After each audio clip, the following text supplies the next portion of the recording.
Muchas gracias, hermano Oscar, y muchas gracias a todos los que se están conectando para esta transmisión.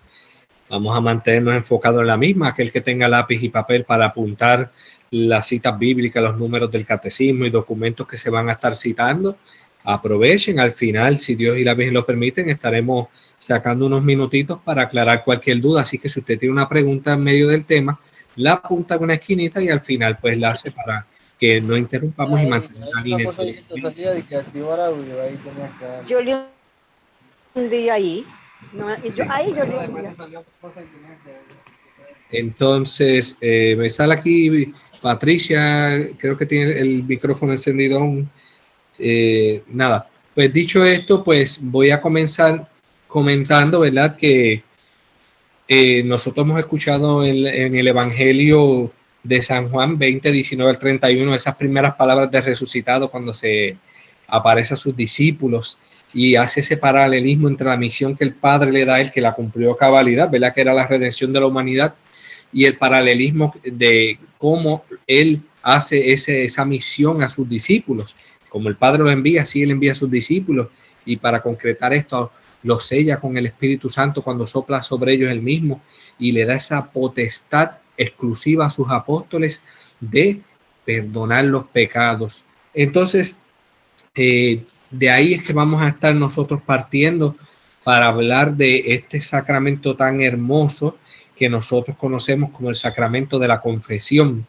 Y quisiera comenzar partiendo del catecismo de la Iglesia Católica, los nombres que recibe este sacramento y el por qué, para que nosotros vayamos aclarando dudas que quizás llevamos desde la catequesis o que incluso ya las podríamos saber, pero nunca está de más refrescarlas. Entonces, en los artículos 1423 y 1424 del Catecismo de la Iglesia Católica es que se encuentran estos nombres. Repito para que apunten: 1423 y 1424 del Catecismo de la Iglesia Católica. El primer nombre con el que se denomina este sacramento es sacramento de conversión. ¿Por qué se le denomina como sacramento de conversión? Es porque realiza la llamada de Jesús a la conversión, la vuelta al Padre, del que el hombre se había alejado por el pecado. Por eso se le llama sacramento de conversión. Otro de los nombres que recibe este sacramento es el de la penitencia, sacramento de la penitencia. Y es porque consagra un proceso personal y eclesial de conversión, arrepentimiento, pero sobre todo de reparación por parte de la persona pecadora. El tercer nombre que recibe este sacramento es el de la confesión, que es como básicamente todos le conocemos.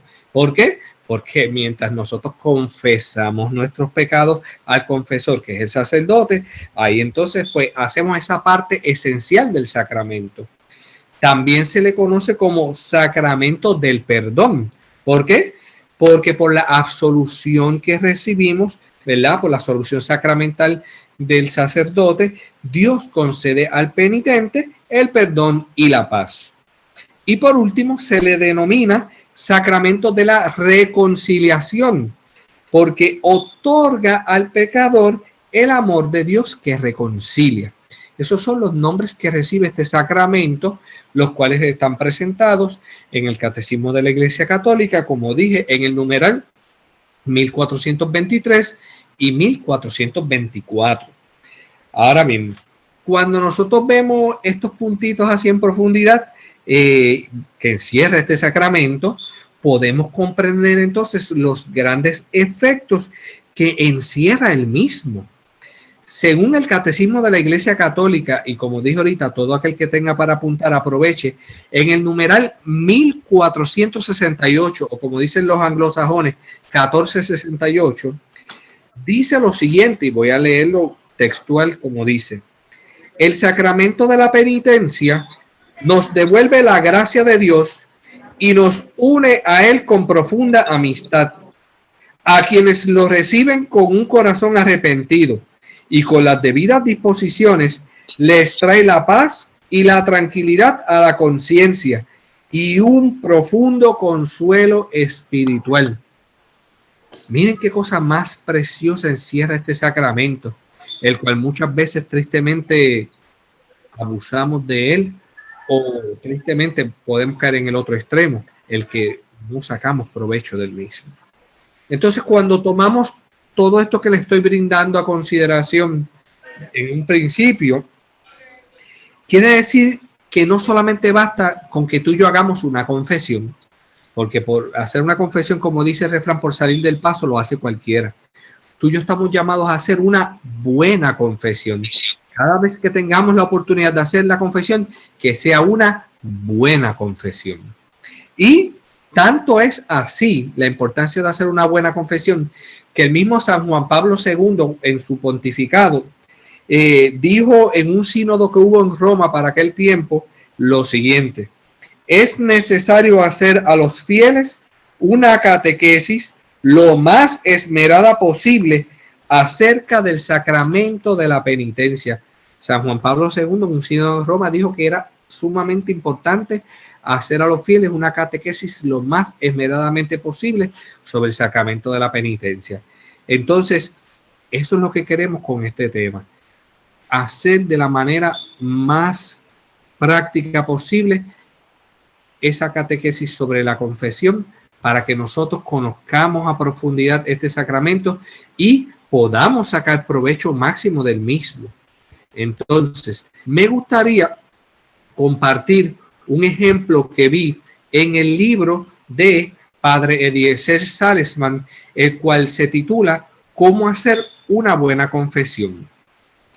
Dice lo siguiente en el libro, comparte a modo de, vamos a decir así, como si fuese una leyenda, pero para transmitir una enseñanza muy importante. Dicen que si Judas Iscariote, después de haber vendido a Cristo, en vez de suicidarse, más bien hubiera aguardado a la semana siguiente y presentándose a Pedro, le hubiera dicho arrepentido: Pedro, he pecado vendiendo al Señor Jesús. Pedro le había respondido: ¿cuántas veces lo vendiste? A lo cual Judas hubiese contestado: una vez. Y Pedro le diría: pues mira, yo lo negué 3 veces. Y él me perdonó misericordiosamente. Además, el domingo de Pascua nos dio la potestad, soplando el Espíritu Santo sobre nosotros, de perdonar los pecados. Así que, con la potestad que me ha dado el Señor Jesucristo, te perdono tus pecados. Y Judas, en vez de irse a la perdición, habría subido por el camino de la perfección. Y con este pequeño cuentito, a modo de leyenda, en el libro Padre Eliezer Salesman nos deja ver cuántos Judas andamos por el mundo muchas veces, desdichados por no ir a un ministro de Cristo a que nos conceda el perdón, y con ese perdón la alegría y la paz. Es impactante, ¿verdad? Claro está, recordemos que la iglesia nunca se ha pronunciado oficialmente con referencia a Judas, de que, como hacen algunos, eso se lo llevó el demonio, se lo reprende, no. Incluso la iglesia en su catecismo habla con referencia a las personas que se han suicidado, como el Señor en su último momento les puede conceder un arrepentimiento salvador, y que por eso la iglesia ora por sus almas.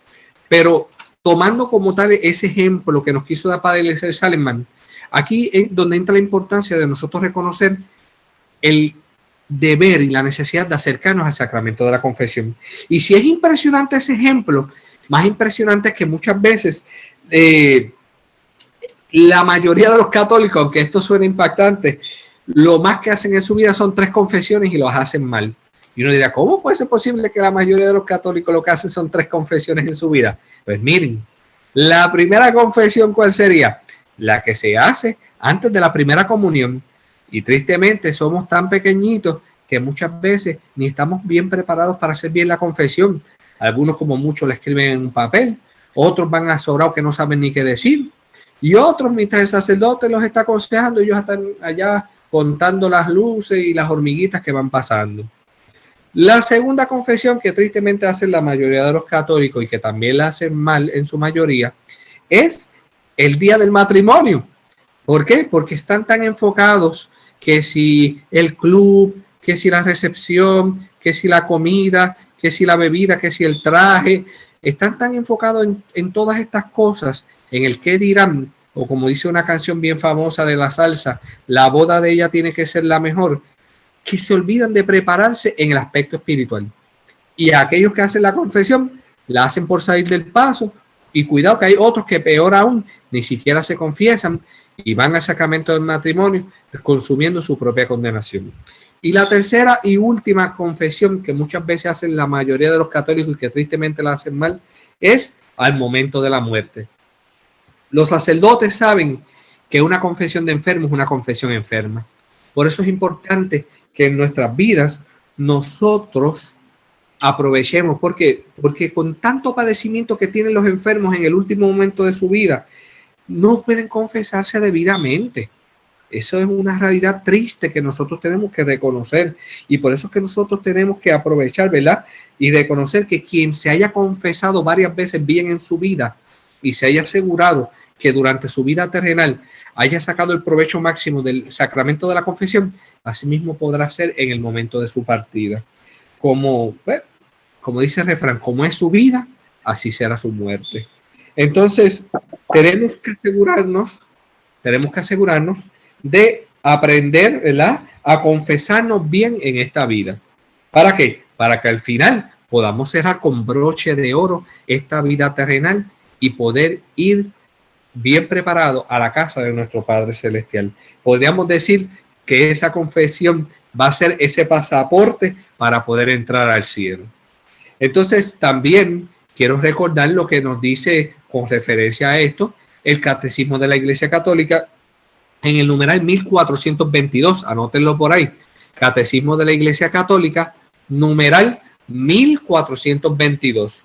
Y dice lo siguiente: los que se acercan al sacramento de la penitencia obtienen la misericordia de Dios, el perdón de los pecados y se reconcilian con la Iglesia. Es el Catecismo de la Iglesia Católica, numeral 1422. Al tomar esto en consideración, es bueno también preguntar cuando tenemos esta información en nuestras manos. Pregúntate a ti mismo, ¿vale la pena para nosotros como seglares confesarnos? Claro que sí, la respuesta es que sí. Miren todas las bendiciones y las gracias que recibimos a través de este sacramento. Cuando muchos lo ven como una tortura, o a veces lo ven como que yo no tengo que estar confesándome con otro hombre, ¿qué le importa en mis cosas? No. Mira todas las bendiciones que se adquieren a través de ese sacramento. Qué cosa hermosa. Incluso cuando nosotros tomamos en consideración lo que nos dice la palabra de Dios en Isaías capítulo 1 versículo 18, apunten por ahí para que comprendamos tantas bendiciones que nos da la confesión.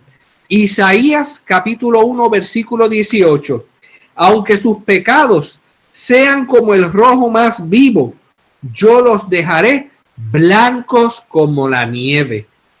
Repito, aunque sus pecados sean como el rojo vivo, yo los dejaré blanco como la nieve. Isaías 1:18. Incluso, si vamos al Nuevo Testamento, en la carta del apóstol Santiago capítulo 5 versículo 16, nos dice lo siguiente. Santiago 5:16: reconozcan sus pecados unos ante otros para que sean sanados. Repito, Santiago 5:16 nos recomienda que reconozcan sus pecados unos a otros para que sean sanados. Y eso, queridos hermanos, es palabra de Dios. Te alabamos, Señor. Como estamos viendo, esto que nosotros estamos compartiendo no es un invento que le dio a la iglesia o es un antojo para estar averiguando la vida de la gente, mis queridos hermanos. No, esto es una práctica que ya viene desde el antiguo pacto, desde los tiempos de Juan el Bautista y luego los tiempos de nuestro Señor Jesucristo como mandato que le ha hecho a los apóstoles. Y estamos viendo por la misma palabra de Dios esa recomendación que nos da incluso el apóstol Santiago, como dije, Santiago 5:16, que reconozcan sus pecados unos a otros para que sean sanados. Como podemos ver, este sacramento de la confesión nos hace obtener favores especiales o gracias, como también se les podría decir. Y algunos de estos favores especiales que nos concede el sacramento de la confesión Entre ellos podríamos resaltar el de recuperar la amistad con Dios. La amistad con Dios es lo que se le llama la gracia, estar en estado de gracia sacramental o gracia santificante. La gracia es la amistad con Dios, pues el sacramento de la confesión nos devuelve la amistad con Dios. Esa es una de las bendiciones que recibimos. Otra cosa es que nos da fuerzas para rechazar el pecado y las tentaciones. Cuando nosotros salimos de este sacramento, nosotros salimos fortalecidos por el Espíritu Santo para hacerle frente a las tentaciones y al pecado. Y también nos da asco y antipatía por todo lo que sea ofender a Dios. Miren qué cosas más hermosas nosotros adquirimos cuando hacemos el sacramento de la confesión. Porque al reconocernos pecadores, así como el hijo pródigo, ese Padre misericordioso nos restituye y nos devuelve la condición de hijos de Dios. Mira qué cosa más hermosa. Así que cuando analizamos todo esto, mis queridos hermanos, podemos ver lo importante que es hacer una buena confesión. Así que ahora vamos a ver, quiero compartir este detalle que sería como ir a una catequesis básica, que es las cosas necesarias para hacer una buena confesión. Entonces, entre esas cosas necesarias que hay para hacer una buena confesión, si nos remontamos a nuestra niñez en el catecismo, se nos enseñó que eran necesarios 5 cositas.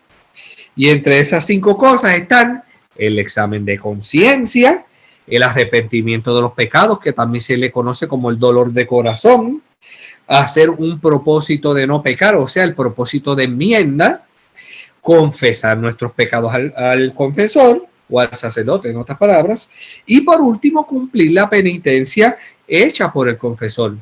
Entonces, esas 5 cositas, cuando se nos enseñaban en el catecismo, no era para que nos la memorizáramos para pasar la primera comunión, no, es que era una pieza clave y fundamental para que nosotros pudiéramos sacar el provecho máximo de este hermoso sacramento.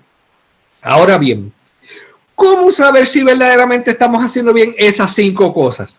Pues vámonos ahora individualmente, una por una, para que comprendamos la manera en que la podríamos hacer para hacerlo de manera práctica y eficiente. Lo primero que tenemos que analizar detalladamente es el examen de conciencia. Y el examen de conciencia, siempre yo recomiendo antes que todo que pidamos luz al Espíritu Santo para que nos deje ver cómo está nuestra alma, cómo está nuestra realidad ante los ojos de Dios, ante la luz de Cristo. Y vamos a ver cómo el Espíritu Santo actuará en nosotros como cuando un rayo de luz entra a la habitación, que muchas veces nosotros vemos las partículas de polvo y de suciedad en el aire flotando. De esa misma manera el Espíritu Santo nos va a dejar ver a nosotros toda la putrefacción que hay en nuestra alma. ¿Y cómo podemos hacer eso además para darnos cuenta? Primero que todo, repasamos los mandamientos. Una vez repasamos los mandamientos, podemos también repasar lo que son las obras de misericordia, las 14, 7 corporales, 7 espirituales.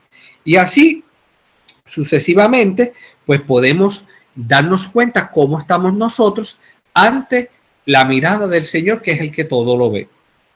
Dicho esto, si miramos la misma palabra de Dios en la carta a los Gálatas, en el capítulo 6, versículo 4, nos dice lo siguiente: examine cada cual sus propias obras. Gálatas 6:4, examine cada cual sus propias obras.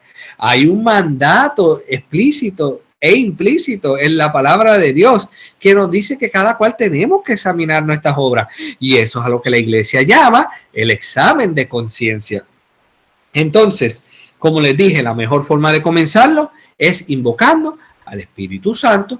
Ya luego, como les dije, repasamos los 10 mandamientos, las obras de misericordia y todas estas cosas que de alguna manera, como decimos en la misa, ya sea por pensamiento, palabra, obra u omisión, hayamos fallado al Señor o a nuestro prójimo.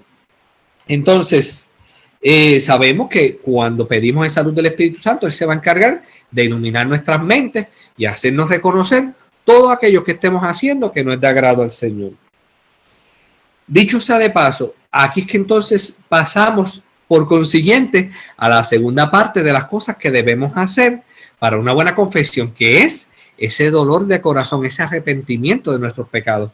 Pero aquí yo tengo que hacer una salvedad, porque muchas veces nosotros no sabemos reconocer entre lo que es la atrición y la contrición, o sea, el arrepentimiento imperfecto y el arrepentimiento perfecto. Porque la atrición o arrepentimiento imperfecto es simplemente que te dé coraje por haber pecado. Pero la contrición o arrepentimiento perfecto es ese dolor de tú reconocer que fallaste a aquel que todo te lo ha dado por amor y que no merecía que tú y yo le falláramos. Por ejemplo, lo de Judas. Judas fue atrición porque se molestó por haber pecado. Sin embargo, Pedro hubo una contrición porque lloró amargamente su pecado. Y entonces ahí nosotros podemos reconocer la importancia de un arrepentimiento perfecto. ¿Para qué? Para que podamos recibir ese perdón de nuestros pecados. Incluso ya en el Salmo 50 vemos como nos dice que un corazón arrepentido, oh Dios, tú nunca lo desprecias. De aquí, entonces, es como vemos que de alguna manera es como una reacción en cadena. Porque entonces, cuando hacemos ese examen de conciencia, al examinar nuestras obras y reconocer los pecados, donde ahí nos da ese arrepentimiento, ese dolor por haberle fallado al Señor, ahí nosotros procedemos a hacer el propósito de enmienda, que no es otra cosa que hacer un firme propósito de arreglar el pecado que hemos cometido y en la manera posible no volver a cometerlo. Tenemos que hacer ese compromiso con nosotros mismos de dentro de nuestras capacidades, dar lo mejor para no volver a cometer ese pecado. Esto no quiere decir, ¿verdad?, que es que ya no vamos a volver a pecar, ¿verdad? Lo que sí quiere decir es que, como dije ahora mismo, que vamos a hacer todo lo posible para no volver a caer en ese pecado. Entonces, ¿verdad? Y se lo pongo fácil ahora con esto de la pandemia. ¿Qué nosotros hacemos a cada rato cuando nos ensuciamos las manos? Que si alcohol, que si hand sanitizer, que si agua con jabón. Nos lavamos las manos, pero ya casi de manera enfermiza, porque no queremos tener las manos llenas de bacterias. Pues mira, de esa misma manera, limpiemos el alma, que está bastante llena de pecados. Hagamos ese firme propósito de no seguirla ensuciando. De esa manera aplica, espiritualmente hablando, lo que es el propósito de enmienda. Entonces, por eso, como les dije, que es necesario que acudamos a la confesión con frecuencia, ya que aunque no queramos, de alguna manera u otra, siempre vamos a fallar. ¿Por qué? Porque acá en Puerto Rico hay un refrán que dice que el cabro siempre tira para el monte. O sea, por la concupiscencia, la naturaleza herida del ser humano siempre está atraída al pecado. Y ahí es donde nosotros tenemos que fortalecernos por medio de la oración, por medio de la confesión. Incluso nos dice Primera de Juan, capítulo 1, versículo 8, lo siguiente. Repito para que anoten.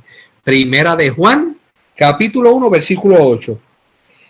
Si decimos que no tenemos pecados, nos estamos engañando a nosotros mismos. Repito, Primera de Juan 1:8.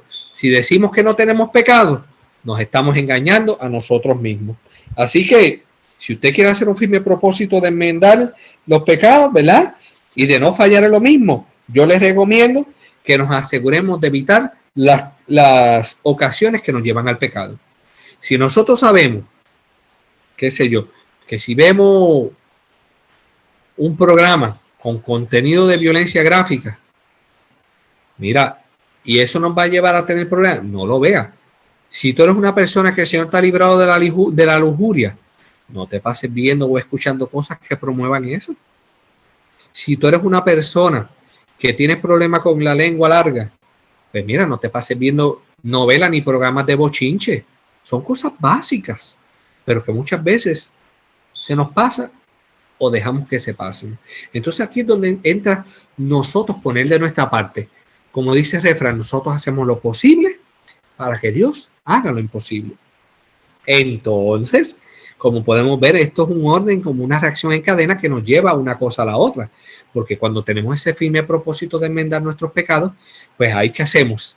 Acudimos a un sacerdote. ¿Para qué?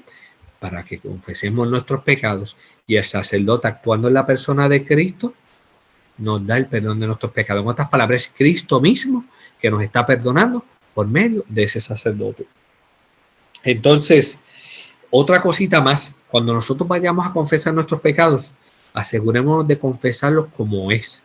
No peguemos a pasarle la manita, a tratar de disfrazarlo o a irnos a mitad, ocultando detalles. Porque si a nosotros no nos da vergüenza pecar, pues entonces tampoco nos debe dar vergüenza confesar los mismos. Que no hagamos como el señor que fue y confesó que había robado una soga y no dijo que era que venía jalando una vaca del vecino cuando se la llevó. Vamos. ¿Por qué? Porque aunque ustedes no lo crean, si hacemos así como ese caballero, esto es un chiste, ¿verdad? Pero puede ser una realidad en el aspecto que pueda suceder con la omisión. Entonces venimos, por ejemplo, entramos con 3 pecados, confesamos 2, pero salimos con 4. ¿Por qué? Porque por no confesar un pecado, sales con un pecado adicional, que es el de sacrilegio. Y entonces tienes que volver a confesar tu pecado más el pecado del sacrilegio, porque de lo contrario, tu confesión no es válida. Y en consecuencia estás comulgando tu propia condenación. Por eso, el libro de los Proverbios, en el capítulo 28, versículo 13, dice que ocultar sus faltas no conduce a nada. El que reconoce y renuncia a ellas se hace perdonar. Repito, Proverbios capítulo 28, versículo 13. Ocultar sus faltas no conduce a nada. El que reconoce y renuncia a ellas se hace perdonado. ¿Ven la importancia de nosotros reconocer nuestras faltas, pero sobre todo apartarnos de ellas? Tan importante es esto que el mismo apóstol Santiago nos dice en Santiago 5:16, que creo que lo había dicho ahorita, que es que reconozcamos nuestros pecados unos a otros y recemos unos por otros para que seamos sanados, Y esto se debe a que aquel que se esté confesando mal, como dije ahorita, estamos cometiendo el pecado de sacrilegio. Y entonces en vez de conseguir la salvación, lo que estamos consiguiendo es la condenación de nuestras almas. Y por eso es que el mismo apóstol Pablo en Gálatas capítulo 6, versículo 7 nos dice: no os engañéis, que de Dios nadie se burla. Repito, Gálatas capítulo 6, versículo 7. No os engañéis, que de Dios nadie se burla. Así que, por último, ¿verdad?, que es la parte de cumplir la penitencia, pues aquí es necesario que nosotros hagamos las oraciones o las buenas obras que nos propone el confesor. ¿Por qué? Porque hay que tener en cuenta, ¿verdad?, que esto es para pagar por la pena temporal que debemos pagar por nuestros pecados. Y recomiendo que la misma la cumplamos a la mayor brevedad posible, ¿verdad? Porque aunque las penitencias sean sencillas, las que nos ponen los sacerdotes, queda de nuestra parte hacer lo correcto y, ¿verdad?, hacerlo a la mayor brevedad posible. Por eso yo siempre recomiendo mucho la lectura de la palabra, oraciones jaculatorias, obras de caridad que pudiéramos hacer para que nosotros nos mantengamos fortalecidos y no limitarnos a los mínimos, no ser conformistas. Acordémonos, ¿verdad?, como dice el libro de Éxodo en el capítulo 34, versículo 7, y también Números, capítulo 14, versículo 18, que el Señor no deja ninguna falta sin castigo. Repito, Éxodo 34, 7 y Números 14, 18. El Señor no deja ninguna falta sin castigo. Por eso, también en los evangelios, especialmente en San Mateo, capítulo 5, versículo 26, Mateo 5, 26 nos dice que el juez que no les dará libres hasta que hayan pagado hasta el último céntimo de nuestra deuda. O sea, el Señor siempre está presto a perdonar nuestros pecados, pero está de ti y de mí que hagamos lo correspondiente por retribuir el daño ocasionado con él mismo. Y le puedo poner un ejemplo. Supongamos que yo vivo allá con los hermanos en Panamá, con nuestro hermano Oscar o Roquel, y, ¿verdad?, surgiera un accidente que vengo yo e impacto el vehículo de los hermanos. Por la amistad que tenemos, ¿verdad? Si yo, mira, disculpa, porque no estaba pendiente, pues claro que por la amistad que tenemos ellos me van a perdonar. Ahora, ¿quién va a arreglar el vehículo? Con perdón no se arregla. Ahí es donde me corresponde a mí retribuir el daño que yo he hecho y reparar el pecado cometido. Porque el perdón va a estar, pero ¿quién repara el pecado? Ah, bueno, ahí me corresponde a mí. Ahí es donde entra la penitencia. Esto Es importante que lo tengamos en consideración. ¿Por qué? Porque como podemos ver, este sacramento encierra mucho más que hacer una simple confesión por salir del paso, o peor aún, el tomar la confesión como un paso a la comunión. Que cuidado, muchas veces cometemos ese error. Y acuérdense que cada sacramento tiene una gracia especial cada uno. Tomemos eso en consideración, mis queridos hermanos, porque el tomar este sacramento con la debida seriedad y practicarlo de modo propio y correcto es lo que nos va a ayudar a alcanzar la santidad. Entonces, para continuar, es triste ver, mis hermanos, cómo hay personas que no saben valorizar este sacramento, ¿sabes? Sencillamente no lo saben valorizar.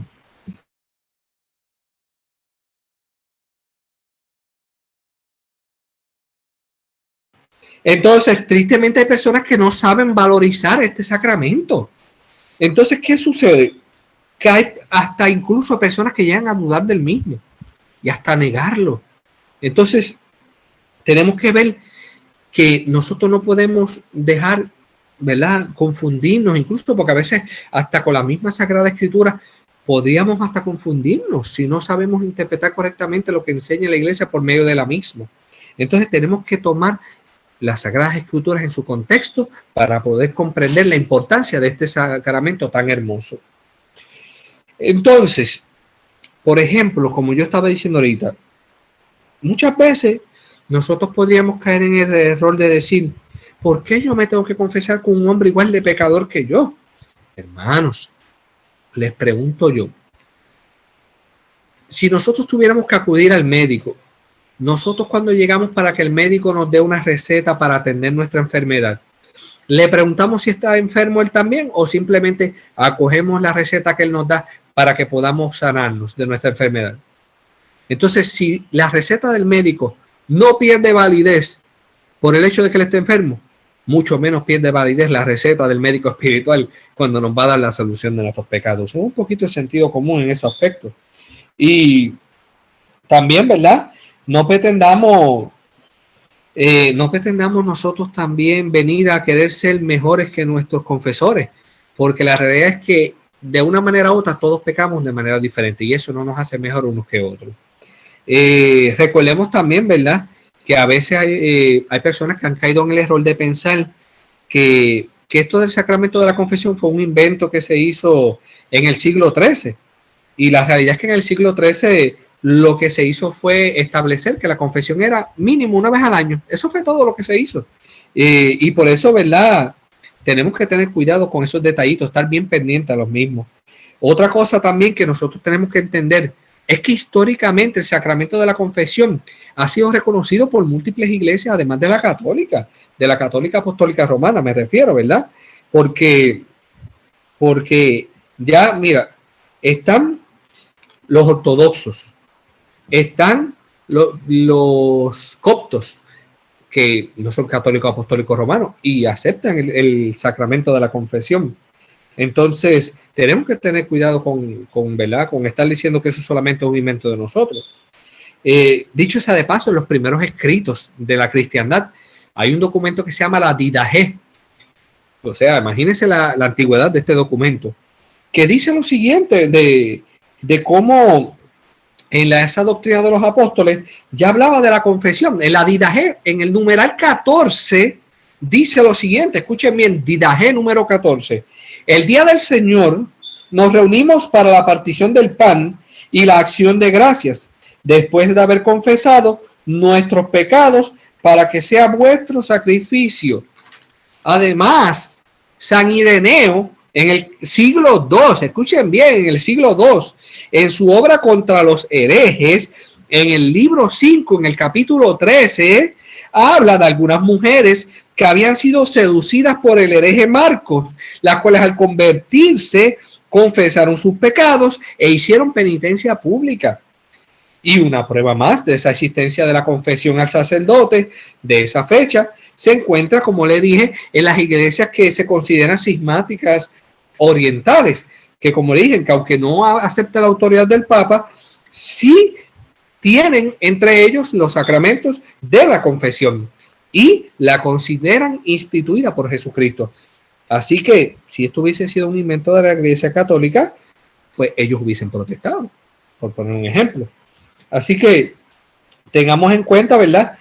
A veces podemos decir, no, pero es que la palabra dice en primera de Juan 1:9 que si confesamos nuestros pecados, ¿verdad? Él es justo y nos perdona, pero vamos, no nos damos cuenta que Dios, ¿verdad? Para que Dios nos perdone debemos hacer una confesión, y sin el confesor no hay confesión. Así que a quien Cristo le dio la autoridad con los apóstoles, mis queridos hermanos, no nos dio la autoridad a nosotros mismos de decir, perdono y me perdono yo mismo, ¿no? Un poquito ilógico pensar eso. Así que recordemos que en este sacramento de la absolución, el sacerdote es el signo visible de la acción invisible del Espíritu Santo que actúa para la remisión de nuestros pecados. Así que, para terminar, o para resumir e ir terminando, porque sé que el tiempo apremia, hemos visto cómo Cristo instituye el sacramento de la confesión, otorgándole el poder a sus apóstoles. Hablamos de los diferentes nombres que recibe este hermoso sacramento. También el porqué de los mismos. Y tocamos algunos ejemplos que demuestran la necesidad de no solamente hacer una confesión, sino hacer una buena confesión. Así que vemos que hemos aclarado lo que es las cosas necesarias para poder llevar a cabo este sacramento a plenitud y cómo ejecutarlas de modo correcto. Así que por último hemos aclarado ciertas dudas que pueden surgir en torno a este sacramento, y de modo que tú y yo podamos dar razón de nuestra fe a quien nos la pida. Así que yo simplemente quiero terminar exhortándoles a que podamos vivir este sacramento a plenitud y que siempre busquemos acudir al mismo con las debidas disposiciones, de modo que podamos mantenernos viviendo en la gracia de Dios. Acordémonos que mientras más nos acerquemos a la confesión, más nos acercaremos a la santificación. Que Dios los bendiga. Amén.